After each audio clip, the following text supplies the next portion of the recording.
Hey y'all, it's Martia Ramsey. Welcome back to A Dose of Healing. I hope all is well and your energy is flowing, okay?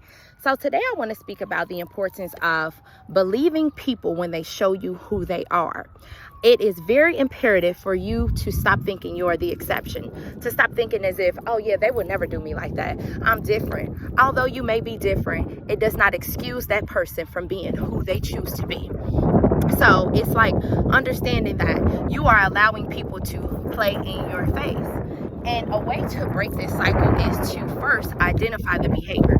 Identify what is taking place. What is this person doing? What validation do you feel you need? For example, I got cheated on in my last relationship. And it took everything out of me to not give him a second chance, because guess what? We were conditioned to feel as if, okay, people make mistakes, you know, we could salvage this. We don't have to start over. You want to start from scratch? But it's like, that is not the good mentality to have, because it's like, it's teaching you to allow people to play in your face.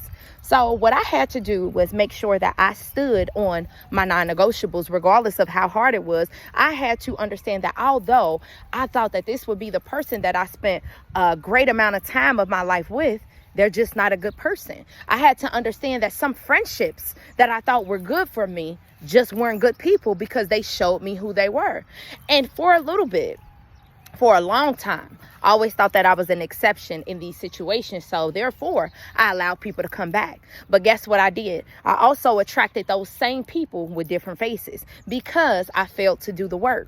So now that I am more aware, I do a lot of journaling. I go and do journal prompts to see, okay, when was the first time I felt neglected? When was the first time I felt abandoned? When was the first time that I got cheated on? Because guess what? It helps you to create these defense mechanisms. And that's why you're operating out of your trauma. So I want to help you, okay? I want to help you. First, you have to learn to choose self-love. And I speak about how to choose self-love in my third book, Choosing Self-Love, which is available on my on Amazon and on my website.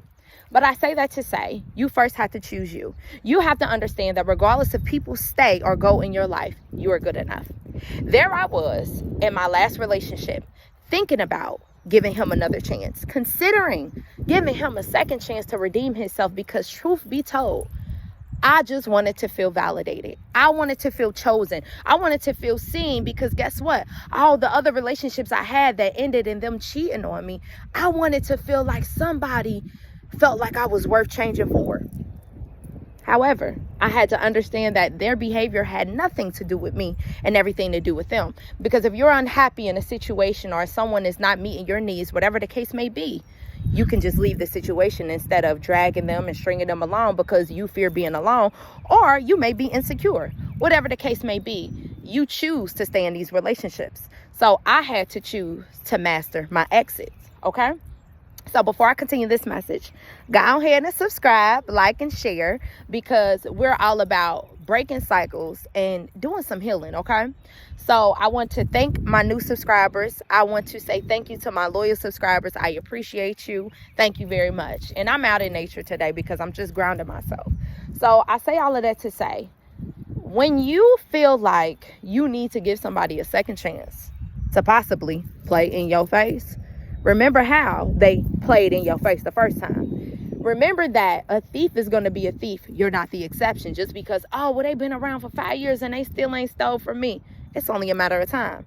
Stop thinking that you are the exception when people are showing you that this is a part of their character. Stop thinking that you are the exception just because you are a good person. Just because you are a good person don't mean that everybody else is good people. This world has light and dark energy. There's some good people and there's some bad people. And those bad people come along your journey to teach you lessons, to maybe make you start valuing yourself, to maybe allow you to set boundaries, to maybe make you stand up for yourself and say, okay, guess what? I deserve fucking better. So I say all of that to say, stop feeling the need to allow people to play in your face just because you want to feel validated because your dad left. You want to feel validated because your mom neglected you. You want to feel validated because this friend that from your past that hurt you never told you how good of a friend you was. But this friend that you have now that is playing in your face, telling you, oh, I never had a friend like you, and trying to give you the okie doke, basically, because you know that they're not a good person. And you're failing to listen to your intuition just because you keep trying to see the good in people. So let us all stop always trying to see the good in people and see the good in a situation. What the difference is, when you see the good in people, regardless, you'll be like, okay, well, you know, he cheated on me, but his dad left him when he was younger, so he don't know any better. But when you see the good in the situation, you say, you know what, I got hurt, but I needed that, because now I know what I don't want in a relationship. That's seeing the good in a situation instead of continuing to see the good in a person who does not even deserve your fucking empathy. Okay? And I'm a person who is very empathetic, but I had to learn to have grace with myself, and I had to learn to stop allowing my empathy to keep me in situations that I should have been left. Okay? So I want y'all to go ahead and do a journal prompt and write about the first time you felt neglected, unappreciated, cheated on, or whatever, so you can see where that trauma first came from and how you keep attracting those same type of situations and those same type of people with different faces, just because you fail to do the work, just because you fail to stand up for yourself and say, guess what, I'm gonna be okay without you. I wish you the best, but I'm gonna be okay without you. I know you may have not meant to hurt me, but you did. It doesn't not negate the pain that I went through. So guess what, I gotta let you go. Although it may be hard for me to let you go, I can't lose me, so I gotta lose you instead. Okay? So y'all go ahead, check my website out, MRauthor Creations. Go ahead and check out the books and see which one is fit for you or fit for someone else. I appreciate you all, and I wish you nothing but the best. We out here breaking generational curses, okay? Y'all be great, get in some nature, and keep yourself balanced, all right?